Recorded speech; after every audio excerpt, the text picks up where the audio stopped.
pseudoictericia verdadera, de que las escleras no están pigmentadas. Entonces, esa es una primera diferencia con la pseudoictericia. En segundo lugar, en la pseudoictericia se tiñen muy intensamente las zonas distales de nuestro cuerpo, la región plantar, la región palmar, y en la región de la cara, la frente y la región de las mejillas. Los ojos, no, las escleras no se pigmentan. ¿Bien? Y la otra característica es de que hay una respuesta seborreica en la cara por la pigmentación del carón. Las personas consumen muchos carones. Ahora, algunas pequeñas perlas para hablar de ictericia. El ayuno va a ser un factor muy importante para activar unas enzimas. Acá tenemos, por ejemplo, la hemooxigenasa incrementa con el ayuno y disminuye tras la ingesta. Por tanto, va a haber muchas situaciones que el ayuno va a desencadenar la ictericia. Otra, la producción diaria de bilirrubina es de 250 a 350 miligramos por día. Y en el recién nacido tenemos una variación acá. ¿Por qué? Porque recordemos que el recién nacido tiene mayor cantidad de glóbulos rojos que el adulto. Otra perla. La bilirrubina se transporta por la albúmina, pero la albúmina es un transportador universal. ¿Por qué? Porque va a transportar sustancias exógenas y endógenas. Si hay alguna situación que por competencia con la bilirrubina puedan desplazar a la bilirrubina, entonces esto también puede producir ictericia. Por ejemplo, si un paciente está tomando diazepam, ¿no?, a dosis muy altas, esto puede producir ictericia, simplemente porque desplaza a la bilirrubina de la albúmina. O en situaciones o enfermedades especiales se producen muchos pigmentos endógenos, como por ejemplo el exceso de sales biliares, la hematina, los ácidos grasos. Cuando están en exceso, desplazan a la bilirrubina de la albúmina. Otra perlita importante. Dentro del metabolismo de la bilirrubina, la ligandina, recuerden que es un transportador intrahepatocitario de la bilirrubina. Y en el feto no existe este transportador. Recién al 10º día del nacimiento comienza a aparecer en el ser humano. Por tanto, son 10 días que no tenemos este transportador. Y necesitamos de que en este día también se esté transportando la bilirrubina, lo cual enlentece grandemente. Algunos medicamentos, llámese el fenobarbital, estos van a incrementar la proteína Y, y la proteína Y es una variedad de la ligandina. Por tanto, si tenemos la necesidad de que inmediatamente apenas hemos nacido se active la ligandina, podemos administrar el fenobarbital a un recién nacido y de esta forma no tendremos que esperar los 10 días hasta que fisiológicamente es el tiempo prudencial para que pueda tener sus funciones fisiológicas. La enzima clave en el metabolismo de la bilirrubina es la glucuroniltransferasa. Ella es la que transforma la bilirrubina indirecta en bilirrubina directa. Entonces, esta glucuroniltransferasa tiene un desarrollo ontogénico, desde la etapa fetal hasta que va a adquirir el nivel del adulto. Noten que es entre la 6ª semana y la 14ª semana post-nacimiento. Entonces, en todo este periodo de tiempo, recién la glucuroniltransferasa se va a hacer bastante óptima. Otra perla es de que debemos recordar que el meconio también va a ser una fuente de bilirrubina. Y si queremos cuantificar, acá lo tenemos. 1 gramo de meconio va a producir 1 miligramo de bilirrubina. ¿Y esto en qué situaciones es importante? Por ejemplo, en el recién nacido, que tiene el ano imperforado, no puede eliminar el meconio, va a retener todo ese meconio y todo este meconio va a elevar la bilirrubina y este paciente va a terminar ictérico. No es porque esté mal el hígado, sino porque la circulación enterohepática no ha permitido eliminar este meconio. ¿En qué población es más común la ictericia? Es más común la ictericia en los niños. Los recién nacidos a término, casi el 50% van a ser ictericia, pero los prematuros más el 80%. ¿Bien? ¿Cómo vamos a clasificar la ictericia? Una forma muy práctica, muy didáctica, muy académica es clasificar como la forma prehepática, la hepática y la poshepática. Entonces, clasificando de esta manera nos da una serie de características que nos va a permitir orientar y llegar al diagnóstico. Por ejemplo, en la prehepática va a existir una cantidad muy exagerada de la hiperbilirrubinemia indirecta. Y esta hiperbilirrubinemia indirecta se va a producir principalmente por procesos de hemorragia. En la prehepática, entonces, ocurren estos hechos. En la hepática puede elevarse la bilirrubina conjugada y la bilirrubina no conjugada. Y esto se debe a que hay un daño del hepatocito. El hepatocito puede tener un defecto en la captación, un defecto en la conjugación o un defecto en la secreción o excreción de la bilirrubina. Y la poshepática, en la cual solamente va a existir una elevación de la hiperbilirrubinemia directa. Y esto se debe a un proceso obstructivo de cualquier naturaleza del flujo biliar. Entonces, muy sencillo, muy fácil de identificar cada una de estas. La causa más importante de la hiperbilirrubinemia indirecta es la anemia hemolítica. La causa más común de la ictericia hepática es la hepatitis de cualquier naturaleza, la cirrosis, y estas enfermedades al síndrome de Dubignon son el síndrome de Rotor, que se debe a ictericias congénitas B. Y la poshepática, la causa más común son la litiasis vesicular o la litiasis coledociana, una serie de tumores o procesos inflamatorios de las vías biliares. ¿Qué va a caracterizar clínicamente a las ictericias? En la prehepática, en cuanto se refiere al color de la orina, las heces y el prurito. En la prehepática, el color de la orina no varía, se mantiene normal. Entonces, este paciente aparece y dice: doctor, están mis ojos amarillos, mi orina está normal, mis heces están de color normal, y si le preguntamos, ¿tiene prurito en la piel?, nos responderá de que no. Sencillo de averiguar. El paciente que tiene una hepatitis por un trastorno en el hígado, le preguntamos: ¿cómo está el color de su orina? Está oscura. ¿Cómo está el color de sus heces? Puede estar normal. ¿Y tiene prurito? Tampoco tiene prurito. Se diferencia del anterior entonces ya porque acá la orina está dando una coloración especial y eso se llama colúrico. El poshepático, ¿cómo está el color de su orina? Oscura. ¿Cómo está el color de sus heces? Se está haciendo más blanca las heces. Y a veces en extremo el paciente dice: doctor, mis deposiciones son como el yeso, totalmente blanquecinas. Y si le preguntamos si tiene prurito, nos responderá de que tiene un prurito muy intenso. Por tanto, entonces es muy sencillo identificar dónde se localiza la causa de la ictericia. Si queremos averiguar con mayor detalle, desde el punto de vista fisiopatológico, en la ictericia prehepática vamos a tener a nivel sanguíneo, a nivel del hígado, a nivel de la circulación enterohepática y a nivel de la excreción renal. En cada uno de estos lugares hay alteraciones, ustedes pueden observar.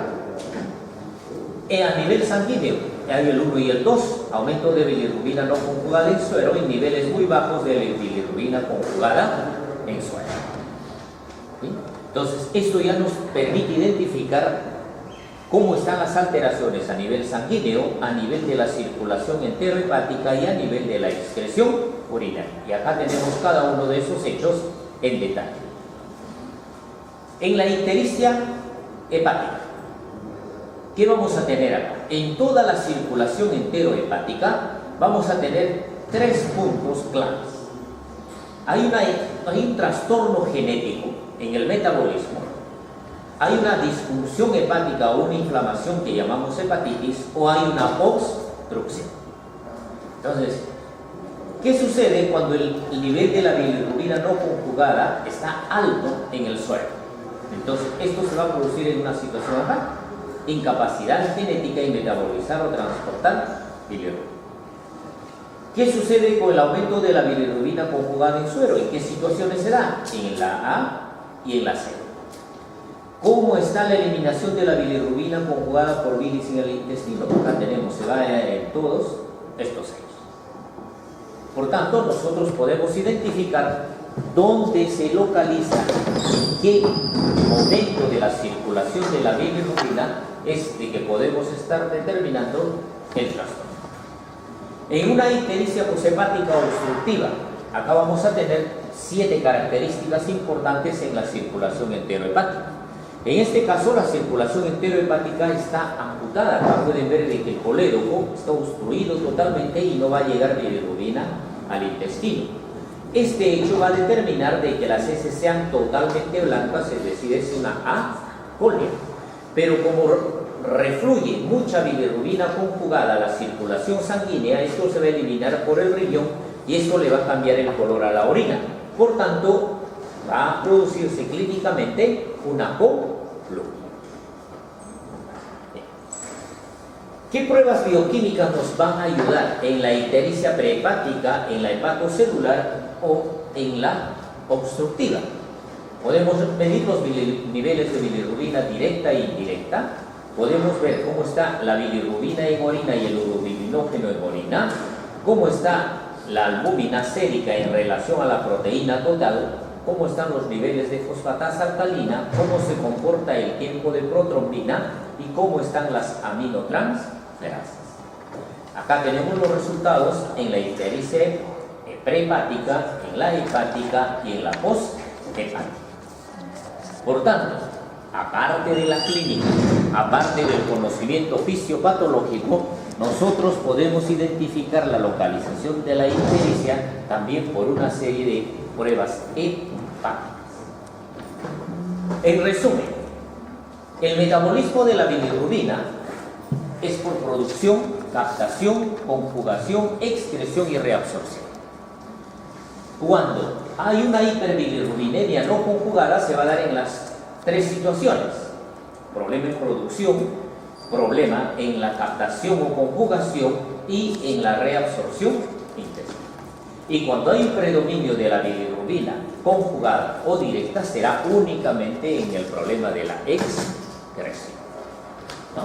Entonces, eso sería en resumen todo lo que hemos venido comentando. Pero hay una ictericia importante que se llama la fisiológica. Si es fisiológica, es normal. El embarazo es una situación fisiológica, no es patológica. En la ictericia fisiológica, ¿qué puntos de referencia nos van a orientar a calificarla como tal? Primero, el inicio. Nunca aparece antes de las 24 horas ni luego de las 72 horas. O sea, es un margen bien estrecho. Ese es un parámetro importante. El mayor pico de los niveles de bilirrubina en los recién nacidos a término al 3er día y en los prematuros al 5.º día. Después de ese día ya la bilirrubina va a experimentar la caída. No va a aumentar más de 5 miligramos por decilitro por día. Lo vamos haciendo los análisis a diario y vamos a encontrar que la bilirrubina se eleva no más de 5 miligramos. El recién nacido a término nunca va a superar los 12 miligramos por decilitro y el prematuro no va a superar los 15 miligramos por litro. Si tomamos como referencia nada más la bilirrubina directa siempre va a ser menor de 2 miligramos por ciento. ¿Qué tiempo va a durar? ¿En qué momento desaparece la ictericia fisiológica en el recién nacido a término? Al 7.º día. En el recién nacido a término o en el prematuro, perdón, en el 10.º día. O sea que después de los 10 días ya ni el prematuro ni el nacido a término van a estar ictéricos. ¿Por qué se produce la ictericia fisiológica? Cuando estamos en edad fetal, la vida intrauterina es un medio hipóxico y el feto se ha adaptado a vivir en ese medio. Y una de las adaptaciones es producir una poliglobulia. Esa poliglobulia, ya cuando nacemos, los juegos de presiones, la capacidad de transporte de oxígeno, ya tenemos muchos glóbulos rojos. Entonces, lo que va a ocurrir para adaptarnos a esta nueva forma de vida después de haber nacido inmediatamente se tiene que producir hemólisis. Entonces, estos glóbulos rojos se van a destruir más rápido. Y además de que el proceso mismo de la oxigenación, el tiempo de vida media de un glóbulo rojo, ¿cuánto es? ¿Cuánto vive un glóbulo rojo? 120 días en el adulto. ¿En el niño? 90. Entonces noten, es más corto. Por ese span de vida más corto también hay más hemólisis y eso condiciona la ictericia fisiológica. Hay una disminución en la excreción, la actividad enzimática de la glucuroniltransferasa, las ligandinas, hemos dicho, necesitan un tiempo para madurar. Esto condiciona la ictericia fisiológica. Hay una flora intestinal muy escasa.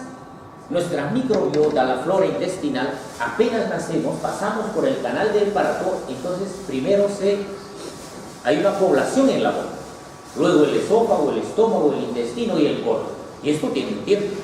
Entonces, como recién se está formando nuestra microbiota, es muy escasa esta flora intestinal y esto condiciona la ictericia fisiológica. La circulación enterohepática es muy rápida. Lógico, lo que va a tratar de detener son las bacterias, y si no hay bacterias, la bilirrubina pasa muy rápido, regresa inmediatamente al plasma, y eso condiciona la ictericia fisiológica. Y por último, el meconio. En un promedio de 72 horas debemos de eliminar ya todo el meconio. Entonces, en estos niños, por diversas circunstancias, pueden retener un tiempo mayor, y esto condiciona también a la ictericia fisiológica. Por tanto, si hay ictericia fisiológica, hay ictericia patológica. Y simplemente por analogía o por comparación, todo lo contrario que ocurre en la ictericia fisiológica, vamos a encontrar en la ictericia no fisiológica. Aparece muy tempranamente, antes de las 24 horas, supera fácilmente los 12 miligramos por decilitro, la bilirrubina directa es mayor de 2 miligramos por decilitro, su duración es mayor de una semana, incluso mayor de 2 semanas, y hay un incremento de la bilirrubina sérica mayor de 5 miligramos por decilitro. Entonces, estos pacientes van 5, 20, 15, 30 y así rápidamente ascienden, superando los 5 miligramos por decilitro diario en la ictericia patológica. Y una de las patologías que va a producir una hiperbilirrubinemia es la hemólisis. ¿Okay? Si hay hemólisis, la respuesta de nuestro organismo va a llevar una anemia. Pero la médula ósea trata de compensar, busca la homeostasis. Y en busca de esa homeostasis produce una reticulocitosis. Pero como esto es insuficiente para sustituir a los glóbulos rojos que son hemolizados, la médula ósea roja va a enviar a los eritroplastos. Por tanto, observamos una eritroblastosis. ¿Cómo podemos saber que estos glóbulos rojos están viviendo el tiempo adecuado? Hay una serie de pruebas hepáticas. Una de ellas es el estudio con cromo radioactivo. Entonces, administramos esto y eso nos puede dar con facilidad si este paciente está en hemólisis, ¿no? O no está en hemólisis en una ictericia. Dentro de las ictericias hemolíticas, las más frecuentes es con incompatibilidad madre-hijo por el grupo, el sistema RH y el sistema AB0. El sistema AB0 no es más frecuente que el RH, pero es menos riesgoso.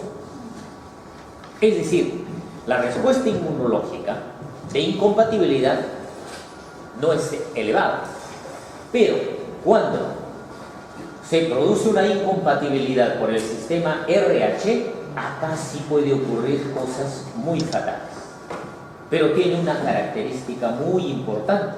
Para que sea el RH incompatible, el primer hijo debe haber sido un RH positivo. Y el segundo hijo RH positivo va a ser el que tiene los problemas. Si siguen los otros RH negativos, los hijos no van a aparecer una ictericia hemolítica por incompatibilidad del grupo RH. Cuando vamos tomando el color ictérico, esto puede ser progresivo. En una ictericia por hemólisis tenemos una ictericia flavídica, pero si continúa y hay daño a nivel de los hepatocitos, llegamos hasta una ictericia rubínica. Y cuando ya se detiene la circulación de la bilis, podemos llegar a tener una ictericia vertítica. Es decir, de que ya la persona no lo vemos amarillo, sino lo vemos con una coloración verdosa. Así como nos lo muestran y todos tenemos en la mente la representación a los marcianitos, así se le ve verde ya al paciente, ya no se le ve icteria. Las ictericias congénitas benignas. Acá tenemos el síndrome de Gilbert, el de Kleyer-Najar, el tipo 1 y 2, el Dubin-Johnson y el rotor. De estos, el más común es el síndrome de Gilbert. Más o menos, esto se detecta recién en adolescentes o en adultos jóvenes. ¿Ok? Bien, entonces, en estos adultos jóvenes la frecuencia es más o menos del 5 al 7%, en el periodo de trabajos que han llegado a detectar hasta el 10%. Es autosómica dominante. Esta ictericia se va a desencadenar por un trastorno de captación y conjugación. Y el factor precipitante va a ser el ayuno prolongado. O sea, estas personas que hacen ayuno prolongado hacen ejercicios extenuantes muy intensos, se exponen a cualquier medicación o consumo de alcohol, por ejemplo, rápidamente se van a volver ictéricos, o cuando tienen un estrés muy intenso. Entonces, esto desencadena. Y el paciente se da cuenta recién en edad adolescente o en edad adulta, dice: doctor, noto de que cuando estoy en ayuno, ¿no?, o hago ejercicios muy intensos, me vuelvo amarillo, dejo de hacer el ejercicio e inmediatamente desaparece y no tengo ninguna molestia al volverme a. Entonces es muy fácil de determinar. En el síndrome de Kleyer-Najar, tanto en el tipo 1 y en el tipo 2, el problema está en la conjugación. En el tipo 1 no hay conjugación y en el tipo 2 está disminuida. Como acá está prácticamente anulada el proceso de la conjugación, esto va a ser a veces muy fatal. ¿Por qué? Porque va a llevar a esta situación que se llama una ictericia del tipo Kernicter. Y la única solución va a ser el trasplante. Si no actuamos inmediatamente, esta persona va a llegar a esta situación. ¿Y por qué va a llegar este niño hasta esto? Porque en el Kernicterus hay una serie de fases. Y la fase más severa es esta tercera fase: la hipertonía, poliaditosis y retardo psicomotor. Acá prácticamente este niño que está afectado por Kernicterus se apoya en el occipital y se apoya a nivel de los talones. Está como un marco de esto. Por tanto, la ictericia, cuando no se detecta tempranamente, puede llevar a problemas bastante serios en el recién nacido, donde ustedes esto rápidamente ha llegado hasta la hasta ser opistótomo. Por tanto, ¿qué es lo que va a ocurrir en el síndrome de Kleyer-Najar? Tenemos que detectar cuál es el tipo 1 y cuál es el tipo 2. El tipo 2 podemos manejarlo con el fenobarbital. En el otro tipo de ictericias congénitas benignas está el Dubin-Johnson y el rotor.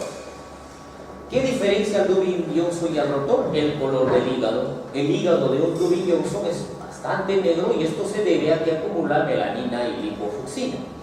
Y esto viene a ser de dominación recesiva, tan igual como el síndrome de rotor. El síndrome de rotor es prácticamente la mínima expresión del Dubin-Johnson, pero sin hígado negro. Es la única diferencia. ¿Por qué la bilirrubina es tóxica? Primero, inhibe las enzimas de la mitocondria, hace daño al DNA.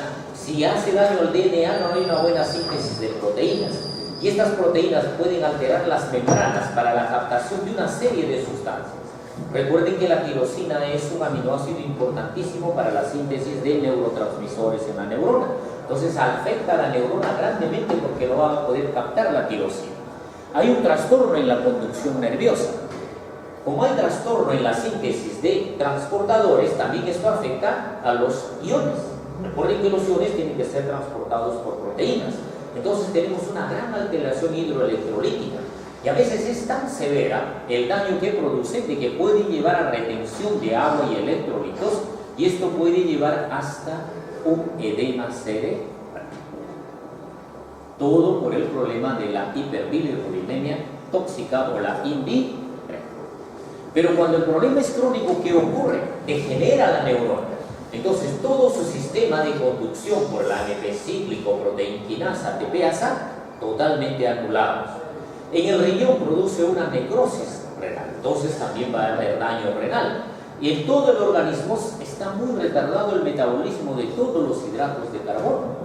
Entonces Entonces todo el organismo va a sufrir el problema de la ictericia.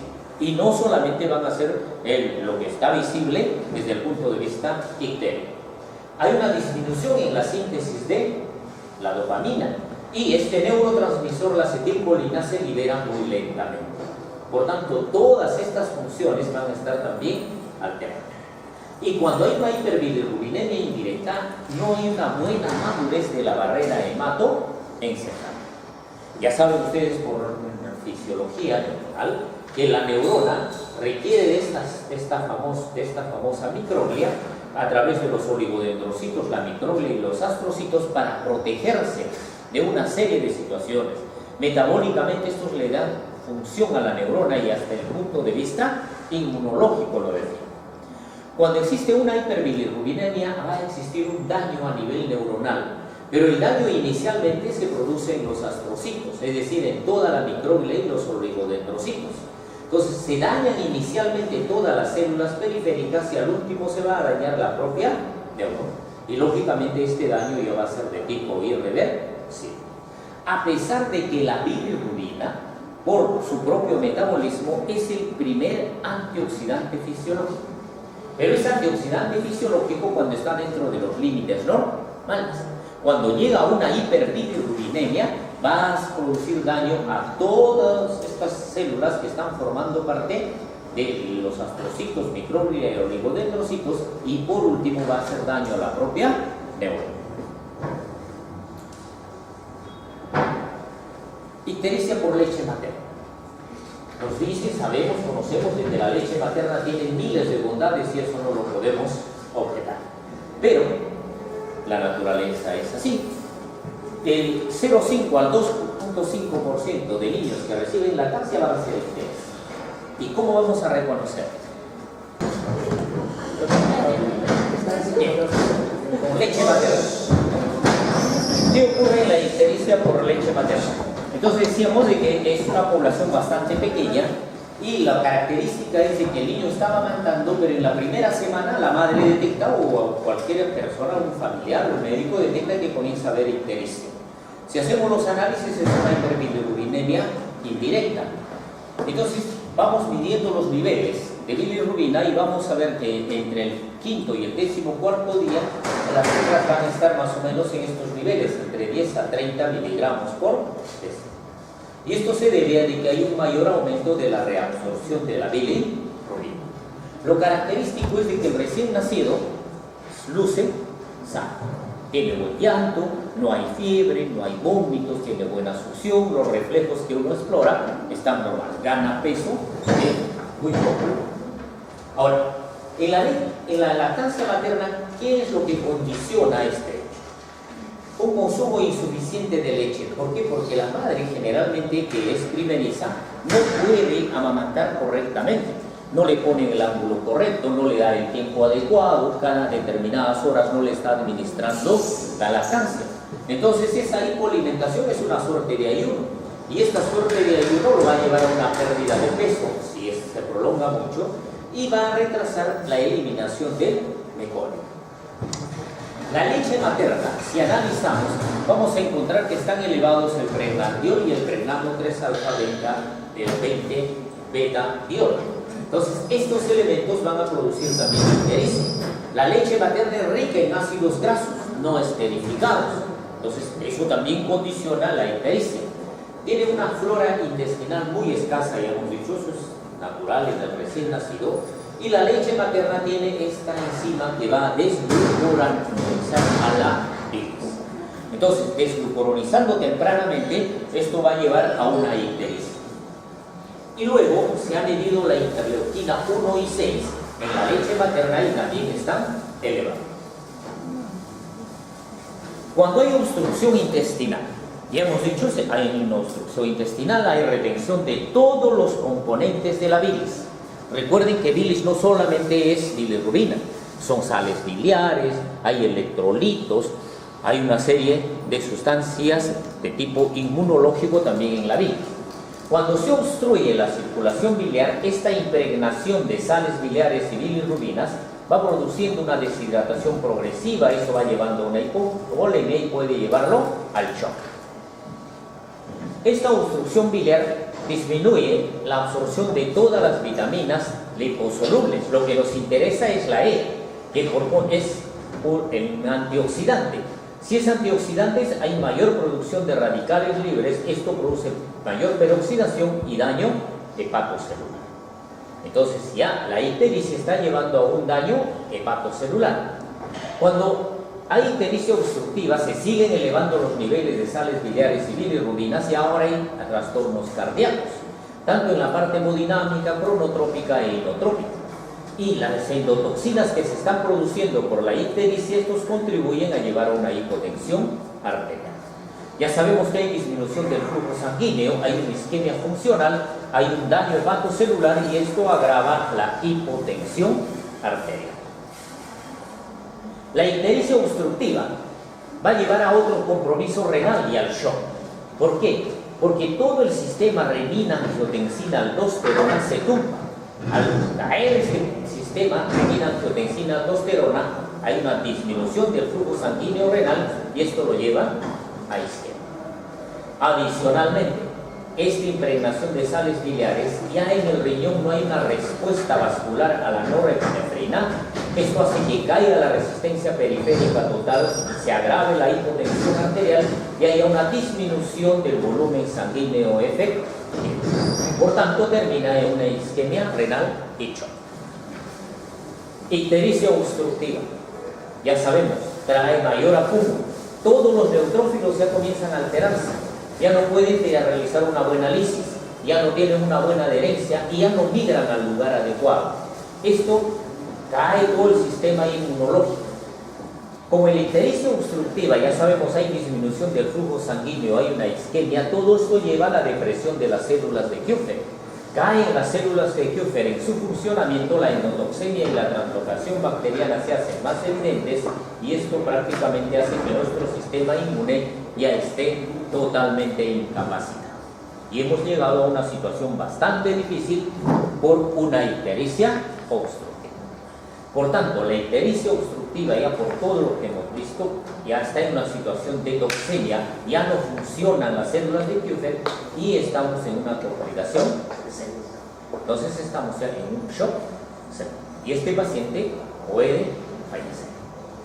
Otras causas de ictericia pueden ser situaciones infecciosas, determinadas por virus, determinadas por bacterias o determinadas por hongos. Por tanto, en el paciente que no encontramos explicación en el momento de la circulación enterohepática, tenemos que buscar procesos infecciosos. Medicamentos. Hay medicamentos que producen hemólisis. Acá tenemos los medicamentos. Noten ustedes los antiinflamatorios no esteroideos. Hay muchos pacientes que se automedican, ¿no?, con los antiinflamatorios no esteroideos, y esto va a llevar a un proceso de hemólisis y ahí por tanto, tenemos que averiguar si este paciente consume estos medicamentos. De igual manera, hay otros medicamentos que van a producir colestasis. Acá tenemos toda la lista. Los más comunes, los anticonceptivos y los esteroides anabolizantes. Es muy común que ahora en los gimnasios a todo el mundo le recomienden que una dieta hiperproteica, que por aquí, que por allá, y toma tus hormonas para que saques como el pollo, crezca rápidamente, ¿no?, y el músculo aparentemente sea fuerte. Es un músculo hipertrofiado, nada más. ¿Okay? Mucho cuidado con esos esteroides anabolizantes.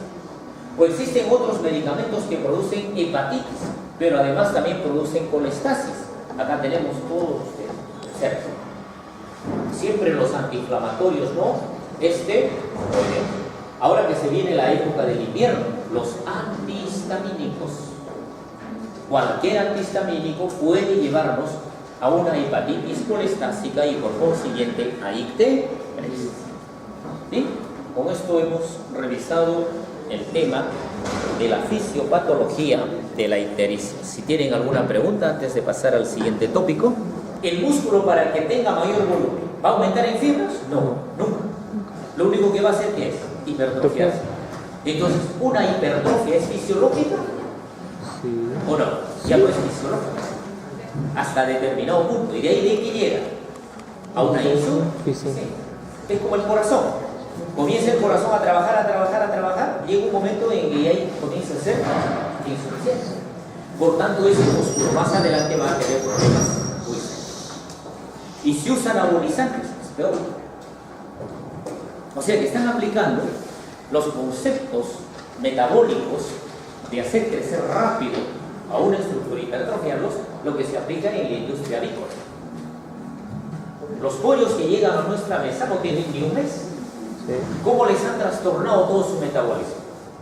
Primero le alteran su reloj biológico.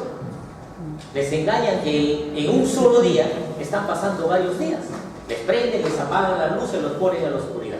Y entonces la pobre ave cree pues, que ya pasaron varios días cuando recién ha vivido un solo día. ¿Y eso qué altera? Su metabolismo. ¿Qué hace? Tiene más hambre. Y si tiene más hambre, ¿qué le dan? Más comida. Le dan los alimentos naturales, más hormonas. ¿Para qué? Para que simplemente se hipertrofie. Esa carne es nutritiva, ¿no? Simplemente por cuestión mercantil. ¿Okay? Por eso es la gran diferencia entre un pollo criado en las granjas contra un pollo criado pues, en una granja natural. ¿No? Por las razones son obvias.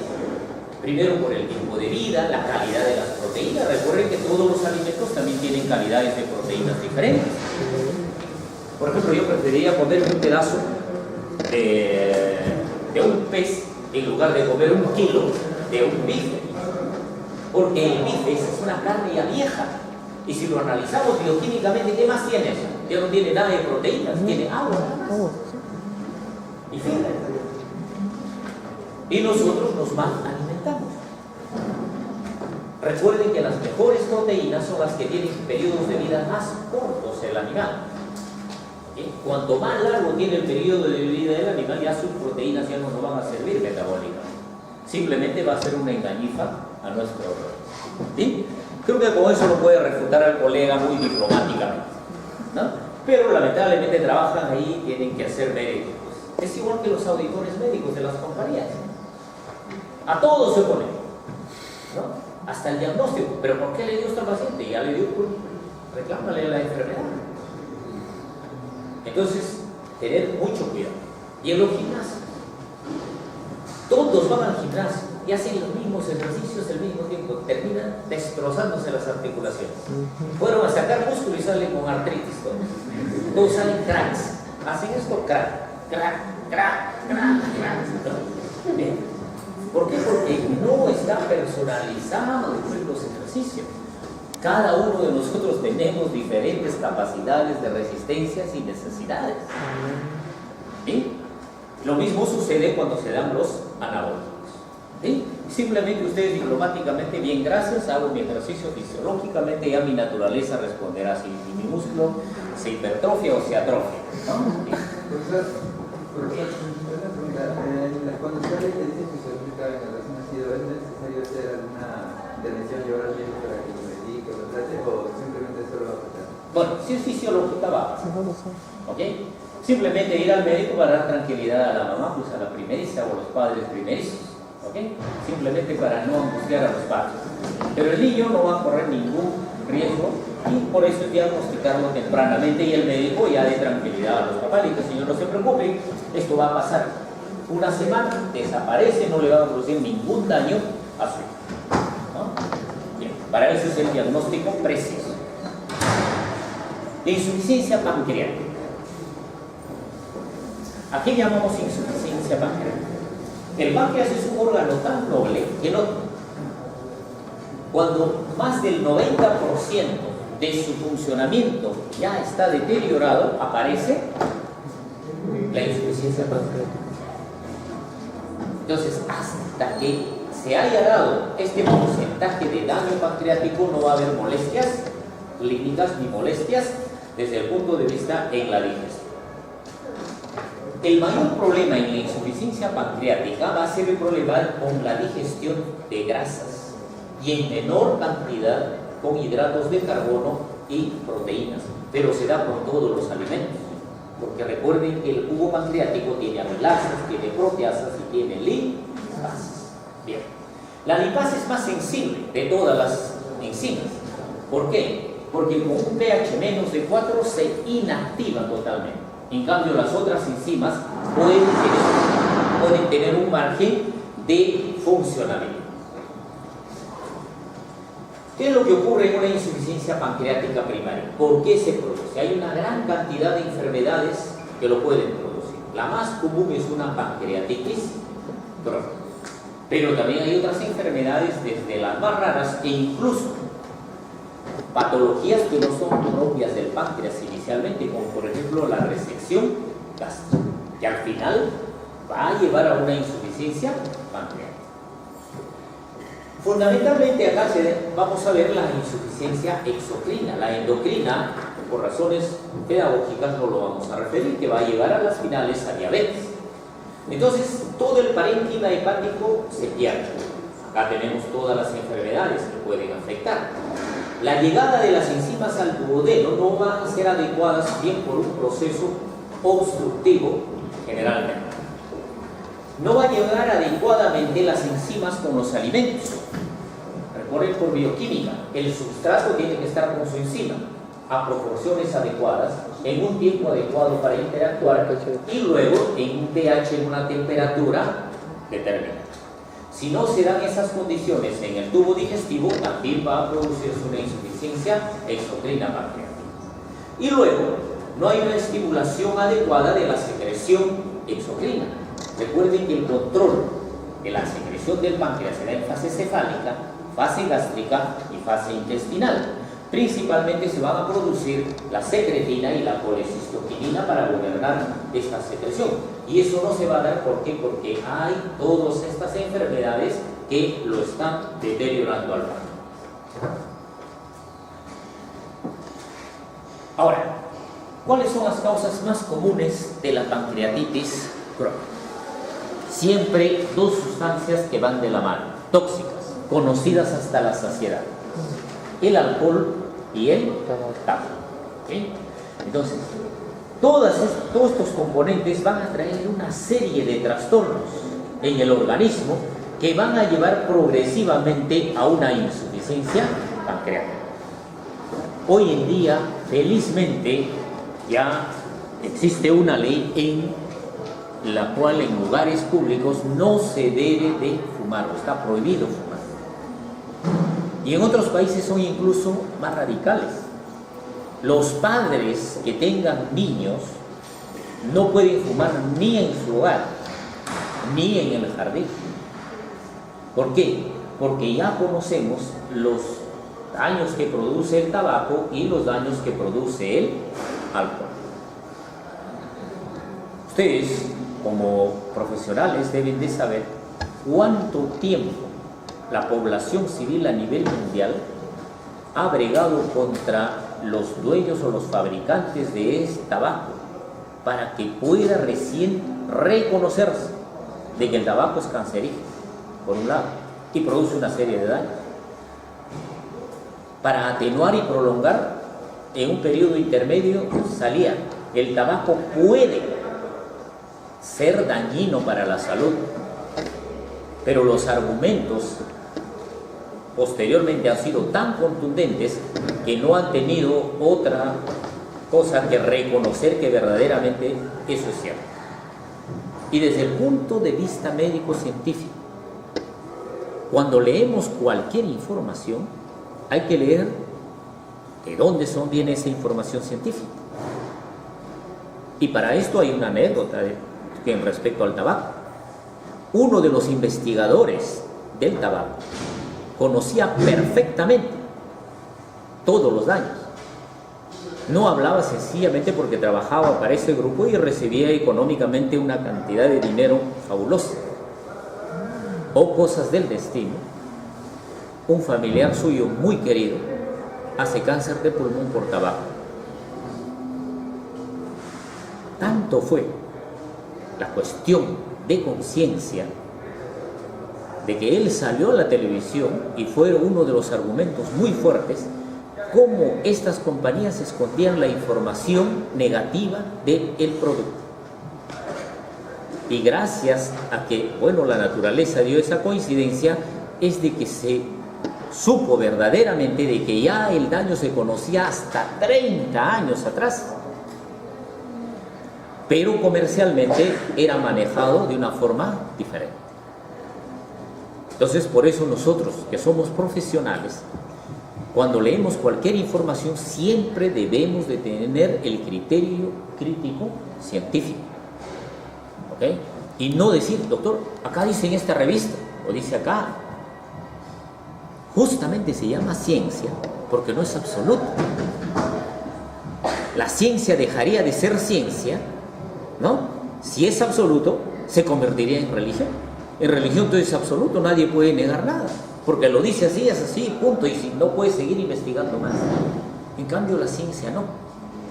La ciencia es constante cambio, ¿ok? Hasta llegar a la verdad. ¿Sí? Entonces, es tener mucho cuidado con todo este tipo de información. Bien. Hay un subdiagnóstico de una insuficiencia pancreática. Ya decíamos, ¿por qué? Porque el páncreas va a seguir funcionando adecuadamente.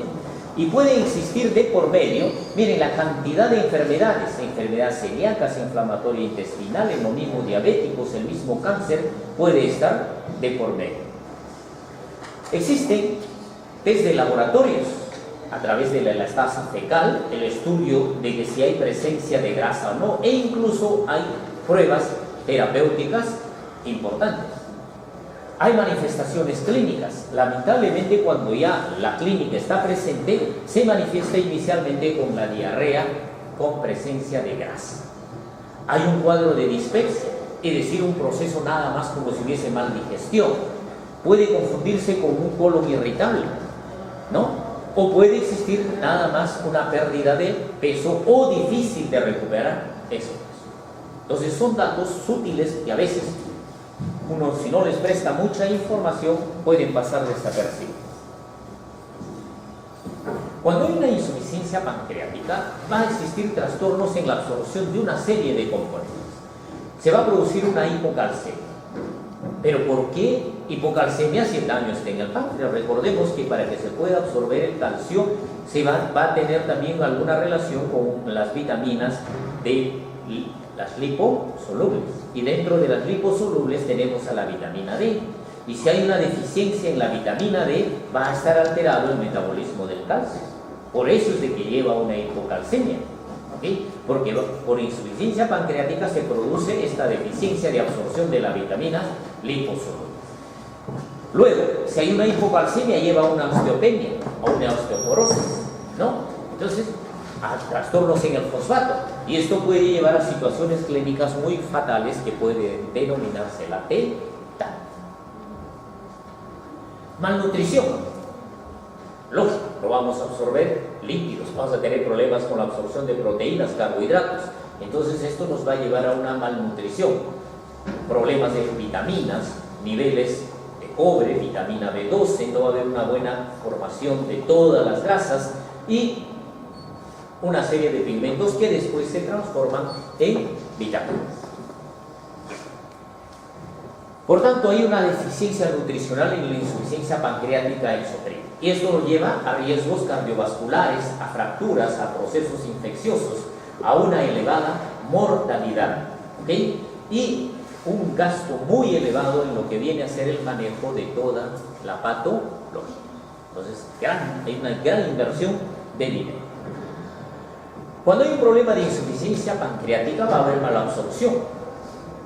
Cuando hay mala absorción de las calorías, hay pérdida de peso. Cuando hay problemas en la mala absorción de la grasa, vamos a ver que hay esteatorrea, clínicamente la esteatorrea y todo el problema de la flatulencia. Cuando hay deficiencia de proteínas, va a haber edema, atrofia de los músculos. Podemos saber por los niveles de albúmina y el nivel total de proteínas. Cuando hay deficiencia de carbohidratos, hay una diarrea de tipo acuosa, hay flatulencia, el pH es bastante ácido. Esto incrementa, lo podemos detectar por el test de aliento. Cuando hay mala absorción del calcio, la vitamina D, ya hemos visto de que como hay todos los problemas hasta de tetania. Cuando hay alteración de la vitamina A, porque es una también liposoluble, hay problema de las queratosis, de la visión nocturna inadecuada, ¿okay? Y cuando hay mala absorción de la vitamina K, pueden haber hematomas, sangrados, una serie de tipo de coagulopatías que dependen de la vitamina K, que también es una vitamina liposoluble. Cuando hay mala absorción de carbohidratos, y esto se debe a la deficiencia de la amilasa pancreática principalmente. Otras causas de mala absorción de hidratos de carbono son alteraciones en las disacaridasas, en la superficie de absorción intestinal o en la alteración de la circulación portal y venosa. Por la mala absorción de carbohidratos hay una diarrea osmótica, que es de tipo acuosa, por lógico perdemos peso, hay una mayor fermentación por las bacterias colónicas, así que hay una modificación en los ácidos grasos de cadena corta, se incrementan, y esto baja el pH de las heces, lo hace más ácido, hay una formación de metano, de CO2, y esto produce una gran cantidad de bentoxidanas. También hay la absorción de proteínas, que hemos dicho, por la secreción de las proteasas pancreáticas, no se activan estas proteasas, la superficie de absorción está alterada o hay una alteración en la circulación portal o venosa. Como consecuencia de esta mala absorción hay una hipoaluminemia, hay edema y una linfopenia. Las sales biliares van a actuar indirectamente porque las sales biliares con la lipasa tienen que formar la micela. Entonces, estas sales biliares, por las alteraciones también enzimáticas, van a llevar a la mala absorción de lípidos. Esta mala absorción de lípidos ya sabemos que es por deficiencia enzimática de las lipasas, puede ser una gran cantidad de enfermedades pancreáticas, se inactivan las lipasas por otro grupo de enfermedades o no llegan en el lugar adecuado porque hay visto una serie de operaciones que han modificado la anatomía, como viene a ser en determinados tipos de cáncer que hacen este tipo de operación que se llama la gastrectomía tipo Billroth 2, donde hace transposición del yeyuno hacia la parte alta del estómago y eso ya no es vicio.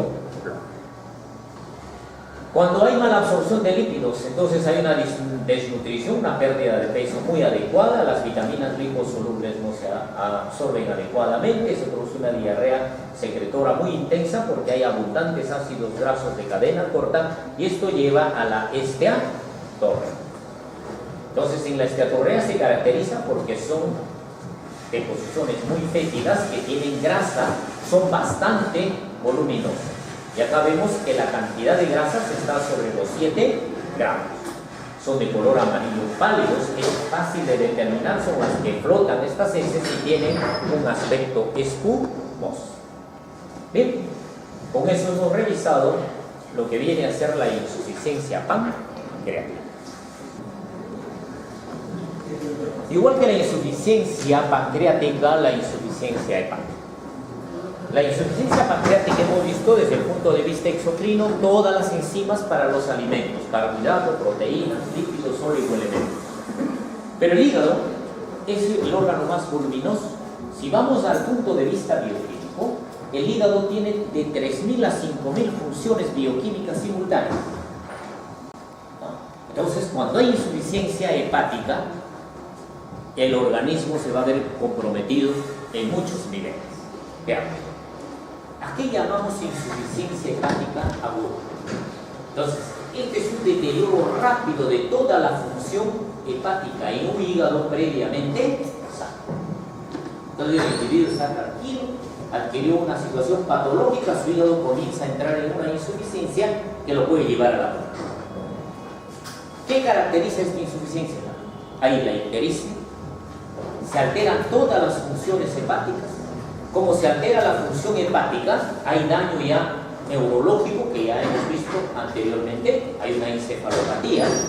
La mortalidad es elevada del 10 al 90% dependiendo del lugar donde se atienda esta persona. Si se tiene toda la tecnología y uno está capacitado para manejar esto, la mortalidad va a ser la más inferior, del 10%. Pero si lamentablemente a esta persona le dio una insuficiencia hepática en un lugar pues, donde no hay ni siquiera una unidad de cuidados intermedios, entonces la mortalidad va a ser bastante. De ahí lo decepcionante de que muchas personas pueden salvarse simplemente porque hay una inadecuada infraestructura de salud o la falta de profesionales. ¿Por qué no tenemos? es potencialmente reversible. Entonces, en los mejores centros, la mortalidad no debe de superar el 10%. Por tanto, cuando hay una insuficiencia hepática, el hígado pierde todas sus funciones de síntesis y de depuración. Se altera toda la función de síntesis, esto lleva a una hipoglicemia, a problemas de hemorragia, a problemas de edema. Por problema de depuración se acumula la bilirrubina, hay ictericia, se acumulan sustancias nitrogenadas tóxicas que llevan a una encefalopatía, no se metabolizan adecuadamente las hormonas, y dentro de las hormonas el hiperestrogenismo es el que va a agravar una insuficiencia hepática. La causa de esta insuficiencia hepática, noten ustedes, la gran mayoría todavía es desconocida. El virus de hepatitis B, hepatitis C y hepatitis A y el delta son los más conocidos. Y luego tenemos otra gran variedad que van desde el tipo autoinmune y un medicamento que aparentemente es inocente, el paracetamol. Si damos el paracetamol en dosis altas, podemos llegar a una insuficiencia hepática y puede producir muerte dentro de las 24 o 48 horas. Y ahí muy peligroso es la automedicación. Las causas de falla hepática, ya hemos visto, todas las hepatitis virales, ¿no? Que un herpes simple puede llevar a una insuficiencia hepática. ¿Cuántos de nosotros no hemos tenido o no tenemos el virus del herpes en nuestro organismo? Un proceso febril, un proceso de estrés, uso de corticoides, etc. Dispara, activa este virus. Y este virus, que es un herpes simple, puede llevarnos a una insuficiencia hepática y todos los virus de las hepatitis. En adultos, la hepatitis A hay que tener mucho cuidado. La gran mayoría dice, no, la hepatitis A no pasa nada cuando somos niños. El niño lo pasa jugando, no tiene ni vómitos, nada. Pero el adulto puede fallecer por una insuficiencia hepática y se descompensa en horas. Ahorita puede estar acá en el salón de clase con su hepatitis A, el alumno muy empeñoso, no voy a faltar a mis clases, me voy, si solo voy a estar sentadito y voy a escuchar. Y poco a poco comienza a dormitar. Y se va comprometiendo la conciencia. Si no lo detectamos tempranamente, ya sabemos, la mortalidad se lleva hasta el 90% y se va a morir en horas. ¿No? Y si por ahí algún periodista lo va a escandalizar la cosa, negligencia, no saben ni lo que significa negligencia y hablan inadecuadamente. ¿Ok? Entonces, por eso hay que tener cuidado. Cuando uno sabe, desde que llegue el paciente, señor, tiene una caries, es adulto, mire, así, de frente, usted se puede morir en horas o en una semana. Incluso en adultos hasta 6 meses puede vivir ese riesgo. ¿Ok? Entonces, si está advertido, está educado también el paciente, ya nosotros tenemos una forma de poder defendernos. Pero si no le informamos al paciente adecuadamente de los riesgos que tiene, en parte también pues tendremos la culpa y los trapos sucios los lavamos en casa, ¿no? Por ello es fundamental hoy en día la educación del paciente. Que el paciente sea consciente de lo que tiene y qué riesgos tiene. Ahora, no hace caso al consejo médico, que lo asuma solo, ese es su problema. ¿Okay? Por ello, dice que en todas las especialidades hoy en día tenemos que hacer lo que se llaman los procedimientos informados. Hasta por una radiografía simple de tórax se puede morir un paciente. Pero si fue una radiografía de tórax, puede decir por aquí. ¿Ok? Entonces, eso es fundamental. ¿Ok? De que tengamos nosotros conocimientos de eso. Medicamentos, ya ni hablar, pues esto ya es, como se dice, como dicen el término común, que es chamba ya de los médicos. ¿Okay? ¿Qué es lo que está tomando y cuál probablemente sea el que nos esté orientando? Toxinas de intoxicación bacteriana. Una simple intoxicación alimentaria nos puede llevar a insuficiencia hepática. Comemos inadvertidamente acá en el kiosquito de la tía Veneno, ¿no? Por eso le llaman tía Veneno, pues, por las toxinas. Y a uno lo pueden. ¿Ok? Situaciones el embarazo. ¿No? El embarazo es una situación fisiológica pero muy lábil si no lo detectamos. Y acá corre el riesgo madre e hijo. Problemas cardíacos, vean ustedes, la misma tuberculosis puede llevar a procesos de insuficiencia, básicamente por el tratamiento al que se va a dar la tuberculosis.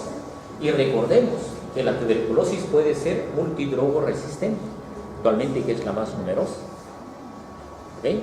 Y todos nosotros estamos en riesgo.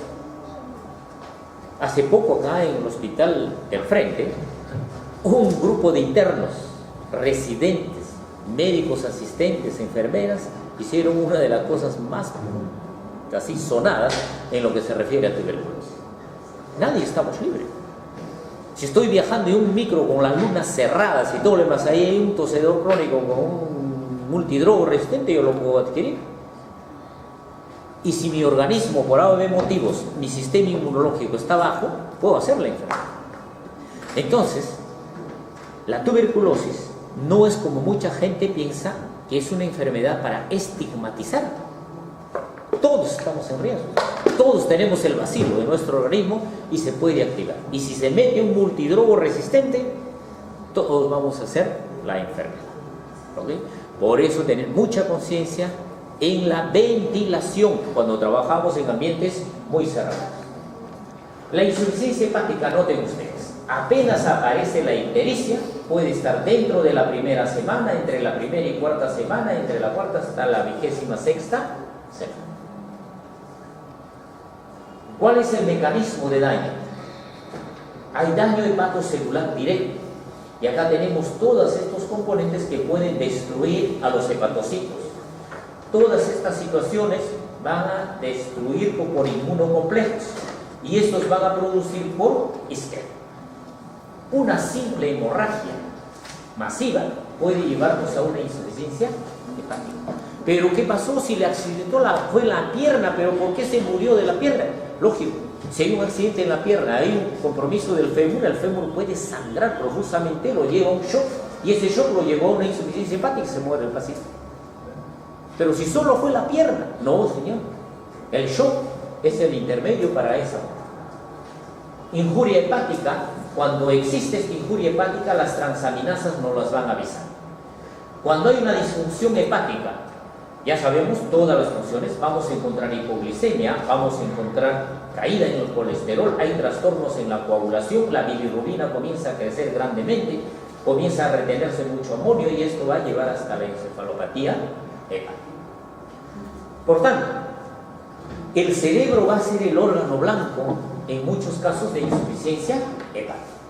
Y todas estas sustancias que se producen en el organismo se elevan porque no hay una adecuada excreción. Se retienen mucho en la circulación sanguínea y a nivel del sistema nervioso central, estos cuerpos nitrogenados, el amonio y el amoníaco, fundamentalmente con la glutamina y el glutamato, van a ser los, digamos así, los principales dañinos para que alteren todas estas funciones en la función neuronal. Por tanto, tenemos que hacer el diagnóstico diferencial de la encefalopatía hepática, porque hay muchas situaciones que pueden remediar. Cuando hay tumores a nivel del cerebro, procesos infecciosos, problemas metabólicos, hipoglicemias, trastornos electrolitos, relacionados con el alcohol. A veces hay personas que toman en exceso el alcohol, pueden remediar perfectamente una insuficiencia hepática. Entonces, para determinar si es intoxicación o es insuficiencia hepática, tenemos que tener en cuenta el diagnóstico diferencial. Estatus no convulsivos, ¿no? Incluso de tipo psiquiátricos. Muchas insuficiencias hepáticas comienzan con trastornos de tipo psiquiátrico, ¿sí? Que es confundido. Los factores precipitantes, hemorragias, infecciones, insuficiencia renal, trastornos de electrolitos, consumo de sedantes, el estreñimiento, exceso de proteínas en la dieta. Y los grados son progresivos. El primer grado, como siempre, es el grado más leve. Pueden ver ustedes esto que se llama la asterisis. El paciente le hace hiperextender la palma de las manos, el antebrazo, y no hay temblor. Pero en el paciente que comienza a hacer encefalopatía hepática, comienzan a aparecer contracciones involuntarias. ¿Ok? Bien. Entonces, eso se llama el famoso astéresis. Podemos ver que hay alteraciones en la actividad eléctrica del cerebro y eso se mide con el electroencefalograma. Y a medida de que se va haciendo más grave el grado de encefalopatía, el más severo ya viene a ser el coma. Paciente totalmente. Decíamos que la flora intestinal, el estreñimiento es un factor. ¿Por qué? Porque cuando alguien está estreñido y hace una insuficiencia hepática, esta microbiota va a producir una serie de situaciones que van a llevar a la translocación bacteriana. Las bacterias que están normalmente acá sin ser patógenas, al pasar a la circulación sanguínea, van a convertirse ya en patógenos. Eso se llama translocación bacteriana, hasta que pueden llevar a un proceso, si hay ascitis, una peritonitis bacteriana. En la encefalopatía hepática se elevan las diazepinas endógenas. Nuestro organismo produce benzodiazepinas para regular el ritmo de sueño vigilia. Entonces, en estos pacientes, estas sustancias, a pesar que nuestro organismo los sintetiza, comienzan a producirse en mayor cantidad, ¿no? Y esta mayor síntesis va a hacer daño en la encefalopatía hepática. El manganeso, por ejemplo, está muy elevado en pacientes cirróticos, pero el manganeso de por sí, ¿a qué va a llevar? Va a llevar al desencadenamiento de todas estas reacciones extrapiramidales. Altera la neurotransmisión dopaminérgica, o sea, los inhibitorios, y produce una neurotoxicidad por estrés oxidativo. El GABA, de igual manera, va a ser uno de los elementos en la insuficiencia hepática. Acá tenemos todos sus efectos. Inhibe básicamente toda la neurotransmisión. Hay un trastorno en la conducción eléctrica. Los aminoácidos aromáticos, estos se camuflan. Entonces el organismo va a creer que son neurotransmisores, entonces se convierten en falsos neurotransmisores. Estos mercaptanos, ¿no?, que son productos del metabolismo bacteriano, van a ser neurotóxicos. ¿Por qué? Porque hacen sinergia con el amoníaco y los ácidos grasos de cadena corta. En la encefalopatía hepática hemos dicho de que el blanco inicial es el astrocito, no es directamente al inicio la neurona, ¿no? Y este astrocito, no, que acá tenemos todas sus funciones. Todas estas funciones del astrocito son alteradas. Por eso es de que ya luego se produce daño de las neuronas. El astrocito entra en un proceso de edema. Cuando entra el astrocito edema, comienza a tener todos estos problemas.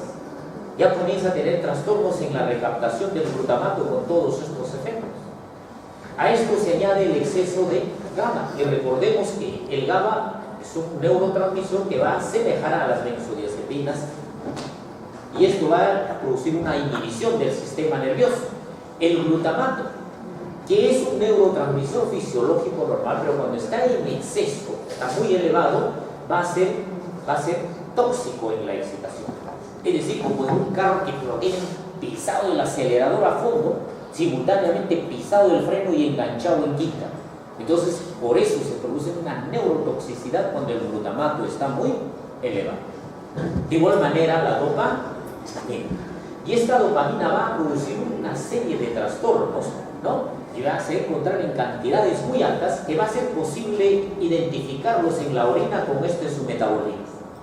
Entonces, en la encefalopatía hepática, con dosaje de los metabolitos de la orina, podemos nosotros detectar cuál de esos neurotransmisores está más elevado. O puede ser la serotonina. Recuerden que la serotonina tiene que ver mucho en el ritmo sueño-vigilia. Acá, esta elevación de la serotonina va a hacer daño al cerebro y van a alterar todas estas funciones, por la simple fatiga, que tiene que ver mucho con la serotonina. Los opioides. Estos opioides, recuerden, nos van a dar sensibilidad a la morfina. Por eso es el efecto benéfico que tiene la morfina cuando tenemos dolor. Pero acá, cuando ya está trastornado, hay una hipersensibilidad. En lugar de hacernos bien el opioide, nos va a llegar a la fase depresiva.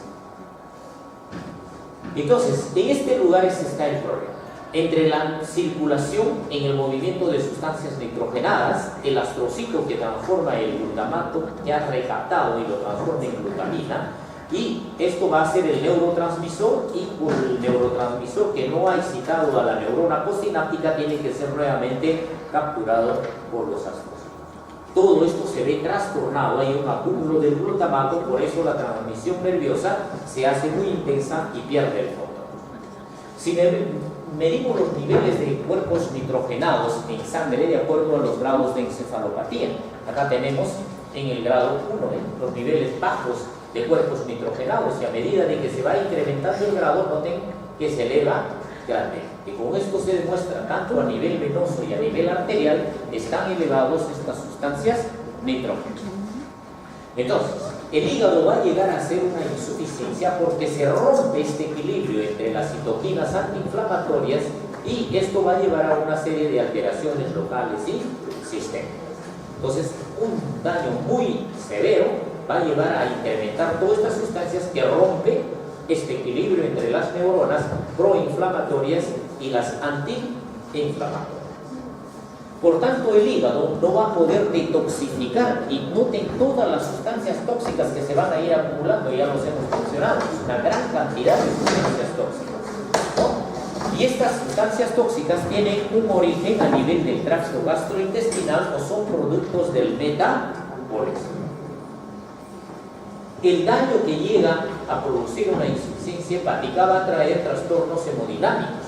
¿Por qué? Porque va a romper también este equilibrio entre las sustancias vasoconstrictoras y las sustancias vasodilatadoras, básicamente entre la variedad de las endotelinas y del óxido nítrico.